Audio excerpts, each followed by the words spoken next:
Make sure you guys hit the subscribe button if you guys are enjoying the content that we're throwing up. And make sure you guys hit the like button if you enjoy the video. And yeah, let's begin.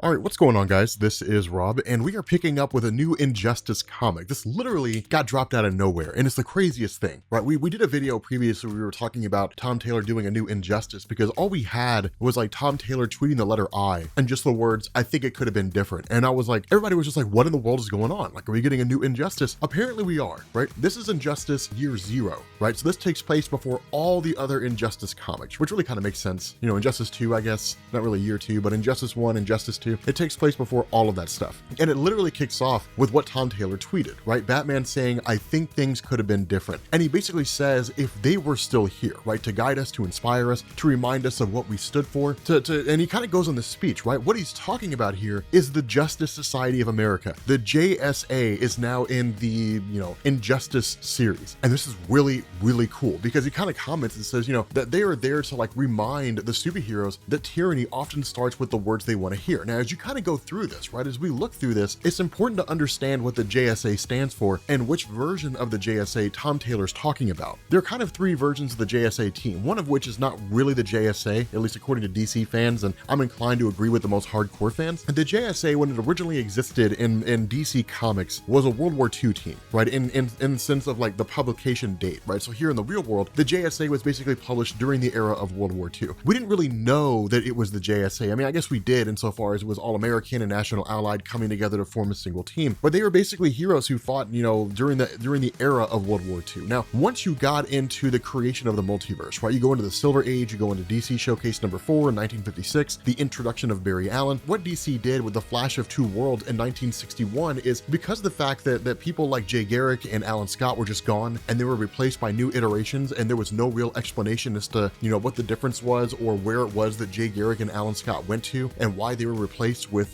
Barry Allen and Hal Jordan respectively. What you ended up getting here was the creation of the multiverse and the creation of Earth 2. And what Earth 2 gave us was a JSA team, basically saying like the characters you read in the 1940s, that was Earth 2. And we basically switched universes in 1956 with DC Showcase number 4. We just didn't tell you. That's more or less what DC did, right? It wasn't really in so far as a direct statement, but that's more or less what happened. Now, the version of the JSA that Tom Taylor's using here is the JSA team that we saw return in the 1990s. And the reason why was because after the events of Crisis on Infinite Earths, there was no multiverse, right? So there was no Earth 2 for the JSA to hail from. They simply just didn't exist. And so you got a couple stories here and there where like the JSA were kind of time displaced, different things like that. But the long and short is that once the JSA returned and we got an explanation of who they were, what we were basically told is that the JSA were superheroes during World War II and that they had long since retired by the time Batman, Superman, Wonder Woman, by the time those characters came along. Now, the third version of the JSA came during the New 52. And while the Earth 2 line of comics were really good, especially the first issue, the JSA, in terms of as it existed before the events of New 52, was totally different from the version that existed after the New 52. And a lot of fans rejected that, right? They liked the story, but they rejected the characters in terms of who they were, how they gained their powers. People wanted to see a return of the original Justice Society of America. And that's what we got during Doomsday Clock. We got the return of the classic JSA, albeit, you know, just by a different means, more or less. But this is kind of cool because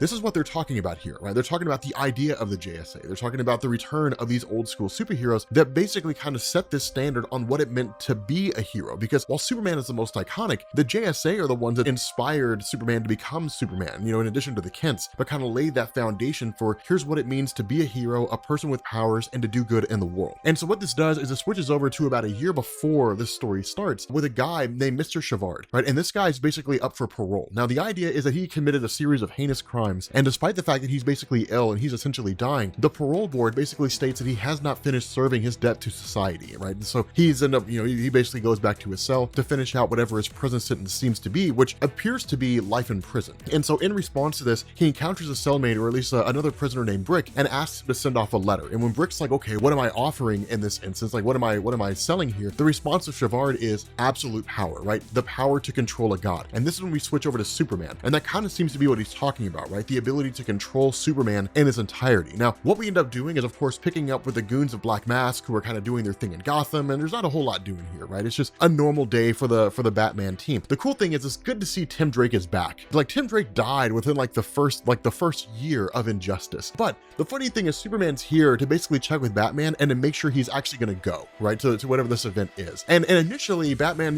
Superman's like, the reason I thought you weren't going to come here is because you were going to look for a reason to stay in Gotham City. And basically, like, Batman's like, yeah, man, because like the Black goons or the Black Mask goons are terrorizing the city. So like, I've got to stay here, man. And Tim Drake, being Tim Drake that he is like, no, man, you can go. Like, we got this taken care of, Batman. You're good, Bruce Wayne. And so, of course, it kind of pisses off Bruce a little bit, but we end up switching over to the Justice League Watchtower and finding out that it's like a celebration party for the JSA. And I don't know why Batman wouldn't want to go to this. Like, why would Batman not want to go to like a celebration of the JSA? This is the JSA in all its glory, right? Hawkman, Hawkgirl, the Spectre, Dr. Fate, who's actually somebody new. It's basically Enza Kramer, or at least a replacement outside of the existing Dr. Fate. You've got Sandman, you've got Liberty Bell, she's old school. You've got the Flash, Jay Garrick. This is basically just a bunch of old school characters. Now, something to note here is none of them are young, which is a great play by Tom Taylor to kind of show how old these guys are in the sense that they've been around since the 1940s, right? Since World War II, right? Black Canary's an old woman, all kinds of cool stuff. But it's basically like the Justice League giving a toast, saying like, we are here to honor the individuals who came first. And that's what makes the JSA so important for DC fans, right? That's why DC fans look to the JSA as being such an important team. They laid the groundwork for everything that would become the Justice League of America. The Flash, Barry Allen,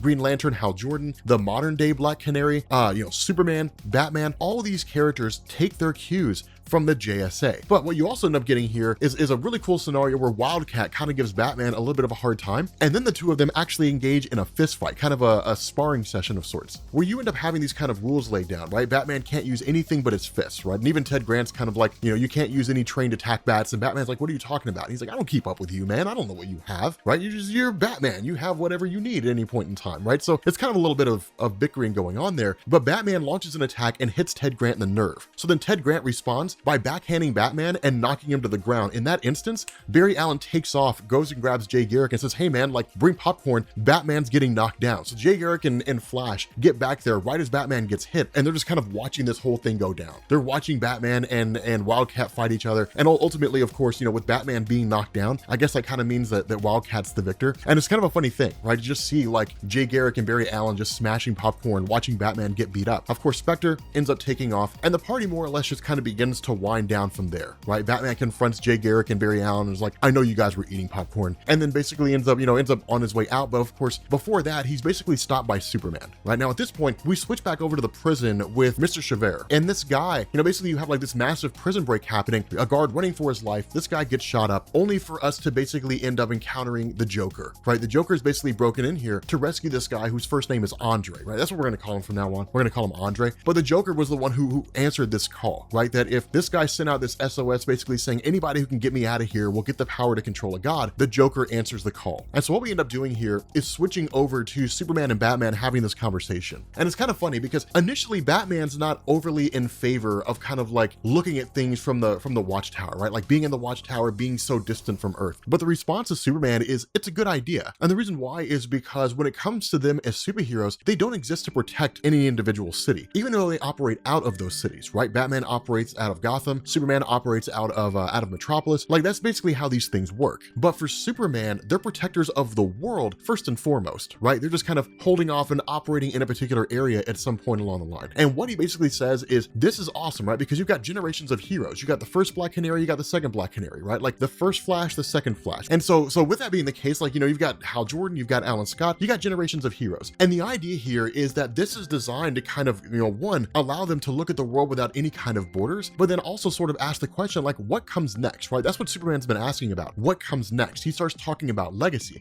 Superman basically kind of talks to Batman and says, you already have a legacy. You mentored Barbara Gordon and Cassandra Cain. You raised Dick Grayson. I think I referred to Dick Grayson as Tim earlier in the story, now that I think about it. Okay, if I did, that was Dick Grayson. That was not Tim Drake. But, the response of Batman is, well, the jury's still out on Damian Wayne, right? The jury's still out on him. At the end of the day, Superman's like, no, like, he's your son, man. He's a good kid. He's just pissed off with the world. And when Batman says so was Jason, the response of Superman is, yeah, but like Damian's not Jason Todd. Damian's your biological son. This is a wholly different set of events, right? You have the ability to change this kid's life in a way that you couldn't do with Jason Todd. Damian Wayne is the biological son of Bruce. They will have a kind of bond that none of the other members of the Bat family will ever have. And we saw that play out in the other Injustice comics, right? We know how that works. And so it's one of these things where Batman starts talking to Superman and asking, have you talked to Lois about the idea of having kids, right? Are you guys wanting to do that? And the response of Superman is probably one of the best responses ever. The response of Superman is, yeah, but it's difficult. We both want the same thing, but there's a fear out there. The world is a scary place. And anybody who's a responsible human being and thinking about having kids understands that fear, that the world can be a scary place. More so than that, this child that you create is going to go out into the world, and you, as your involvement in that child's life is going to have a huge impact on not only how they see the world, but how they see themselves. I mean, yes, it's the role of a child to take the teachings of their parents, to listen to them, to incorporate them into their mindset, but then they graduate out into the greater tribe, they make friends, those friends have impact on their lives, the experiences that they have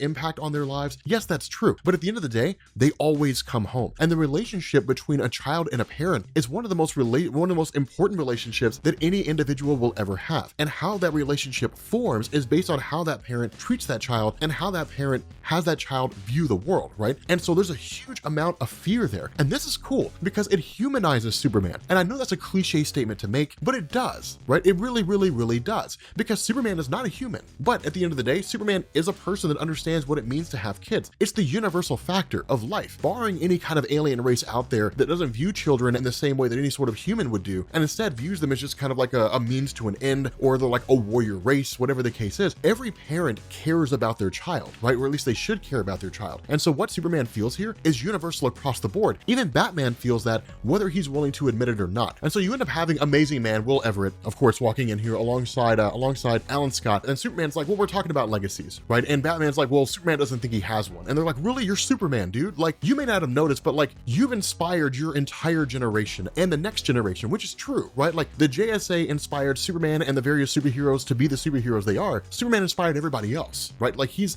literally the superhero. And so it's kind of like your legacy is solidified, but it's not really that he's talking about. It's the legacy he leaves behind insofar as like a child and that kind of a thing, right? So then we pick up, of course, with Andre, and we pick up with the Joker. Andre made the dumbest decision he possibly could. He basically led the Joker and Harley Quinn to like where his family lives, right? Because Andre's idea is to go and talk to like his grandson, to have a conversation with him, to say, hey, look, the one thing that I want to say here is that I'm sorry, for everything that happened. We don't really know what it is that took place, but basically saying like, I'm sorry. And then his grandson's like, is that the Joker? And the Joker's like, yeah, man, and so his grandson's like, dude, you show up out of nowhere in the middle of the night to apologize, and you bring a homicidal maniac to my home? And the Joker's like, yeah, man, this is probably not a good idea, Andre. Like, you didn't really think this out, did you? So it's kind of like, Andre, you're an idiot, right? Like you need to think a little bit more about what you do. And so it's kind of nuts because, of course, this leads to Batman, kind of going forward and doing his thing. And then, of course, arriving at Blackgate Penitentiary, where Andre was previously being held, where the Joker had, of course, broken him out. And of course, you got Nightwing there, you've got Huntress there. The two of them are kind of talking, going over the crime scene together, so on and so forth. And they more or less give Batman the details that they were there 3 minutes and basically almost 4 minutes after the alarm was sounded. And by then, the Joker was already gone with Andre. And it's kind of nuts because in their mind, it doesn't really make a whole lot of sense, right? That like the Joker he breaks into a prison and then frees one man. And Batman's kind of like, this doesn't really make a whole lot of sense. This is a little weird here. And so when he talks to Commissioner Gordon basically tells him, of course, it's Andre Chevard. He's 86 years old. And where Batman gives off the indication that he knows who he is. And the response of Gordon is, yeah, man, he's been serving his sentence or at least he's been here serving 55 years of his sentence. He was just denied parole. And the response of Huntress is, yeah, like he's dying. That's why the parole board rejected his parole on compassionate grounds.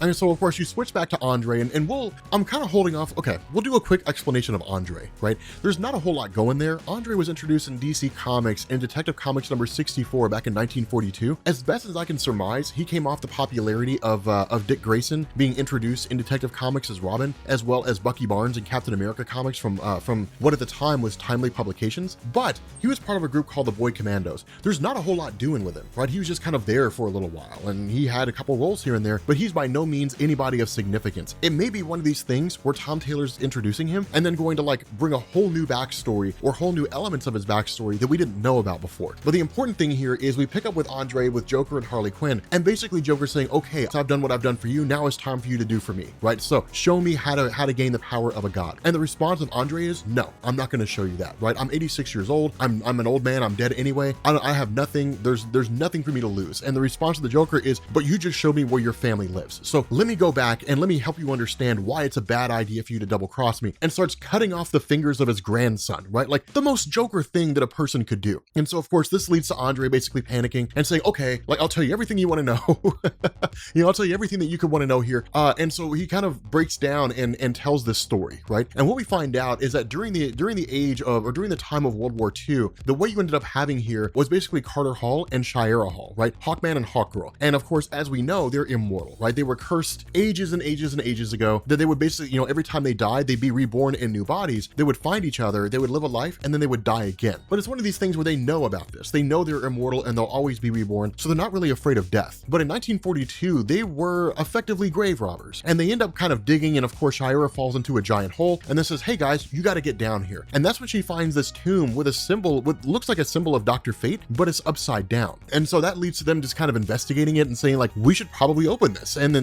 when Carter Hall's like, I mean, do you think we should crack this thing open? The response to Shira is, yeah, of course we should. Now it's kind of a funny thing because this is referred to as the Queen's Tomb. We can kind of interpret this in a couple different ways. That Carter Hall and Shira have been excavating the tomb of a queen, or we can say this is the Queen of Nabu, the person that gave Kent Nelson his powers, the guy known as Dr. Fate, right? And the fact that it looks like the symbol of Dr. Fate, albeit upside down, kind of lends credence to the fact that it's the Queen of Nabu. Now again, we don't know if that's entirely true. We don't fully know what's going on here. But what we do know is that where no normal person could have opened this cell because of the fact, or at least opened this door, because of the fact that this is Shira and Hawkman, they were able to pry it open, right? And of course, they find this person basically kind of nailed to the wall. And then of course, they find this amulet around their neck. And as soon as Shira picks it up, right, she immediately, she puts on this helmet, and then she immediately like grabs this amulet and is just kind of bestowed with like all these different voices and is just kind of saying things like, I know what they want me to do. And then of course, she immediately changes into a costume because of the amulet, and then flies out into the Battle of Alamein during World War II, and then just starts wreaking absolute havoc. Of course, this leads to Carter Hall intervening, the two of them getting into a conflict of sorts, and then her basically overpowering Carter Hall, and Carter Hall more or less being completely and totally incapacitated. And then once she realizes that she's more or less killed him, that she kind of begins to snap back to herself to a degree. Once she returns back to her normal self, she takes the amulet off, and then Carter Hall of course ends up dying, right? Her realizing that she's basically the one that killed him. We also end up finding out that this is basically the amulet of Apophis, right? That's what this amulet is. Now, I've been kind of researching around and looking around. I don't know who Apophis is in DC Comics, and I don't even know if they exist, right? So if one of you all know, teach me.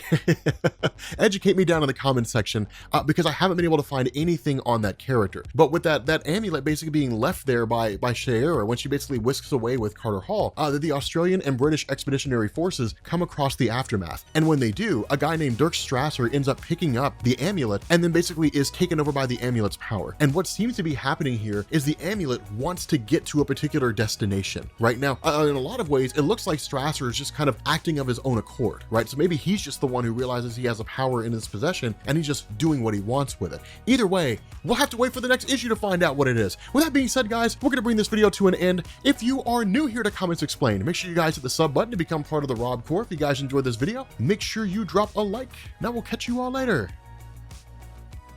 Peace.